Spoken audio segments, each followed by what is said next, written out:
Daryl is with us in Richmond, Virginia. Hi, Daryl. How are you? I'm good. How are you, Dave? Better than I deserve. What's up? So I've got a situation. I need some advice.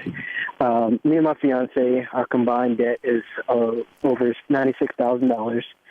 We make a combined income of about $67,000, and we have a baby daughter that goes to daycare. So each paycheck is very little left over after everything is paid. We're kind of relying on incentives that we get from work each month to kind of get us through the month. But, we don't know where to start. We started watching your videos and everything, but we have no idea, what we should do to start getting out of debt. Because it doesn't seem like we have enough wiggle room. Okay. You said your fiance. When will you be getting married? We haven't decided that yet because we don't have anything in savings. We don't have any extra money to plan a wedding or anything. So you could have a ceremony later and get married. Because here's your problem. When you're running two separate households as one, it creates all kinds of confusion.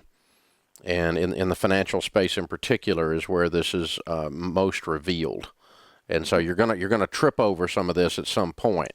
And so you guys are running around acting like you're married. You might as well just be married, is what I'm saying. So anyway, sidebar, but here's the problem is you can't mess with her accounts. She can't mess with your accounts. You're not married, technically. And so you can get yourself into all kinds of potential issues in your relationship as well as in the legality of things if something goes sideways. Now, what kind of debt is the $96,000? It's a combination of auto loan. How much is on her car? We only have we're sharing a vehicle. Okay, and how much do you owe on the vehicle? $27,000. And whose name is it in? Mine. Okay. And how much other debt do you have? We both have student loans. Mine is about $35,000. Hers is about $7,000. Okay. And what else?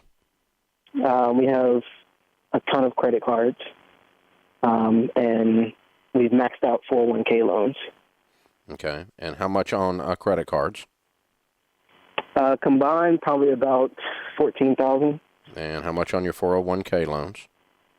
Probably about $20,000 combined. How much? About $20,000. Okay, you're over 96, bud.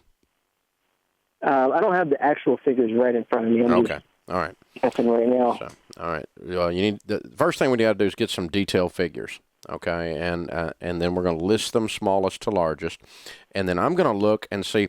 There's an old saying that if there's a log jam, meaning you've got a congestion in the mathematics, you have to do something to blow it up to get it flowing again.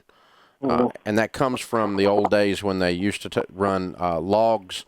Literally, they would do logging companies would put the logs in the river and run them down the river. If they put too many of them in the river and there was a bend in the river, they would jam up and they wouldn't turn the corner. And the only way they could get them out of there is they'd throw a stick of dynamite in the middle of them, blow up some of the work they'd done, but at least it got it flowing again. You know what I'm saying?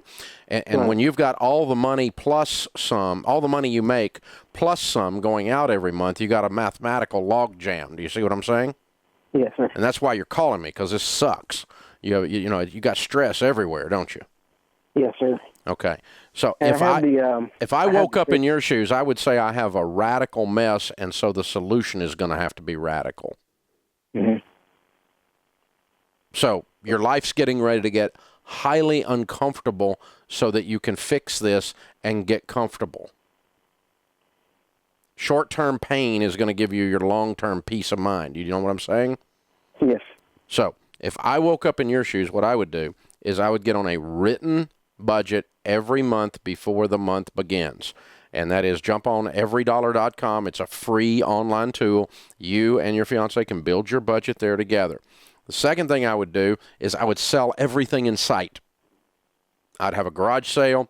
I'd sell your car. Your car is absurd. A $27,000 car debt in the middle of this mess is a nightmare. I'd get rid of that. I'd get me a hoopty.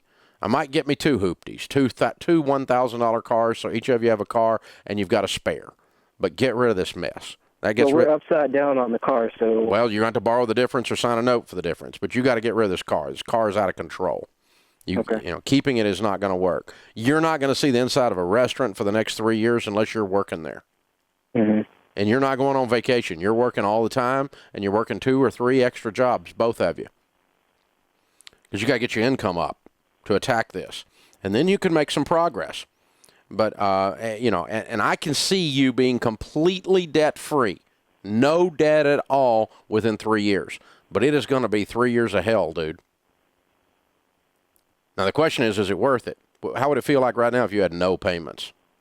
That would be awesome. Yeah, awesome enough to go through 3 years of hell, because that's what you're getting ready to do. Your friends are going to make fun of you. You got no cable. You don't eat out. You don't go on vacation. All you do is work, pay debt, and sell everything that you can sell.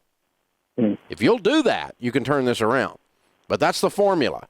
There's no real kind of thing that we have a magic wand we can just wave, or I can sell you a bottle of get-out-of-debt pills or something. There's no such thing.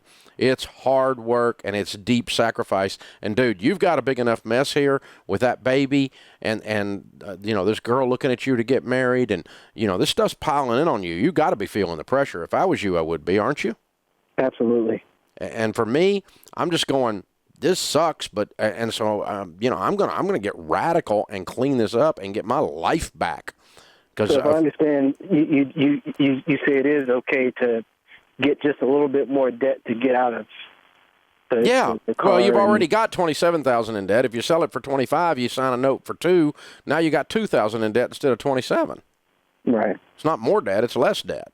It's a different debt. I mean, you may have that little $2,000 over at the credit union or something, and you might borrow $4,000 because you get your 2 little $1,000 cars or something. But still, we're going from 27 down to 4, or something like that. You see what I'm saying? Mm-hmm. The net result is this is a big freaking car payment. You got a $400 and something car payment, right?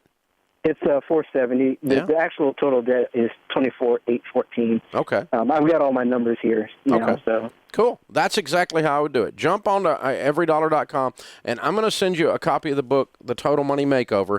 It'll give you everything to do, step by step, exactly what to do and when to go with the everydollar.com budget. And you can do this, but, the formula, Daryl, is real simple. The deeper you sacrifice, the faster you get out, and the higher probability you make it out. And so there's a direct correlation between this. I've been teaching people to get out of debt for 2 decades now. The deeper you sacrifice, the faster you get out, and the higher probability you get out at all. So, just if your broke friends aren't making fun of you and your relatives don't think you need counseling, you're not on track. This is the Dave Ramsey Show.